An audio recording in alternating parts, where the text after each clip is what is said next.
اے پیغمبر لوگوں سے کہہ دو کہ اگر تم اللہ کو دوست رکھتے ہو تو میری پیروی کرو، اللہ بھی تمہیں دوست رکھے گا اور تمہارے گناہ معاف کر دے گا، اور اللہ بخشنے والا ہے، مہربان ہے۔ کہہ دو کہ اللہ اور اس کے رسول کا حکم مانو، بس اگر وہ نہ مانے تو اللہ بھی کافروں کو دوست نہیں رکھتا۔ اللہ نے آدم اور نوح اور خاندان ابراہیم اور خاندان عمران کو تمام جہان کے لوگوں میں سے منتخب فرمایا تھا، ان میں سے بعض کی اولاد تھے، اور اللہ سننے والا ہے، جاننے والا ہے۔ وہ وقت یاد کرنے کے لائق ہے جب عمران کی بیوی نے کہا کہ اے پروردگار، جو بچہ میرے پیٹ میں ہے میں اس کو تیری نذر کرتی ہوں، اسے دنیا کے کاموں سے آزاد رکھوں گی، تو اسے میری طرف سے قبول فرما، تو سننے والا ہے، جاننے والا ہے۔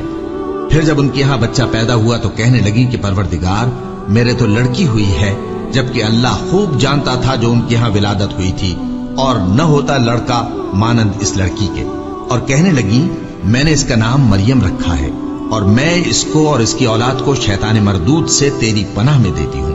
تو اس کے پروردگار نے اس کو پسندیدگی کے ساتھ قبول فرمایا اور اسے اچھی طرح پرورش کیا، اور زکریا کو اس کا کفیل بنایا۔ زکریا جب کبھی عبادت گاہ میں اس کے پاس جاتے تو اس کے پاس کھانا پاتے۔ یہ کیفیت دیکھ کر ایک دن مریم سے پوچھنے لگے کہ مریم یہ کھانا تمہارے پاس کہاں سے آتا ہے؟ وہ بولی کہ اللہ کے ہاں سے آتا ہے، بے شک اللہ جسے چاہتا ہے بے حساب رزق دیتا ہے۔ اس وقت زکریا نے اپنے پروردگار کو پکارا، عرض کی کہ پروردگار مجھے اپنی طرف سے اولاد صالح عطا فرما، تو بے شک دعا سننے والا ہے۔ چنانچہ وہ ابھی عبادت گاہ میں کھڑے نماز ہی پڑھ رہے تھے کہ فرشتوں نے آواز دی کہ زکریا اللہ تمہیں یحییٰ کی بشارت دیتا ہے، جو کلمۃ اللہ یعنی عیسیٰ کی تصدیق کریں گے اور سردار ہوں گے، اور عورتوں سے رغبت نہ رکھنے والے، اور ایک پیغمبر یعنی نیکوکاروں میں ہوں گے۔ زکریا نے کہا اے پروردگار میرے ہاں لڑکا کیوں کر پیدا ہوگا کہ میں تو بڈھا ہو گیا ہوں اور میری بیوی بانجھ ہے؟ فرمایا اسی طرح اللہ جو چاہتا ہے کرتا ہے۔ زکریا نے کہا کہ پروردگار میرے لیے کوئی نشانی مقرر فرما دے۔ فرمایا تمہاری نشانی یہ ہے کہ تم لوگوں سے 3 دن اشارے کے سوا بات نہ کر سکو گے، تو ان دنوں میں اپنے پروردگار کی کثرت سے یاد اور صبح و شام اس کی تسبیح کرنا۔ اور جب فرشتوں نے مریم سے کہا کہ مریم اللہ نے تم کو برگزیدہ کیا ہے اور تمہیں پاک بنایا ہے اور دنیا جہان کی عورتوں میں سے تم کو منتخب کیا ہے، اے مریم اپنے پروردگار کی فرما برداری کرنا اور سجدہ کرنا اور رکوع کرنے والوں کے ساتھ رکوع کرنا۔ اے نبی یہ باتیں اخبار غیب میں سے ہیں جو ہم تمہارے پاس بھیجتے ہیں۔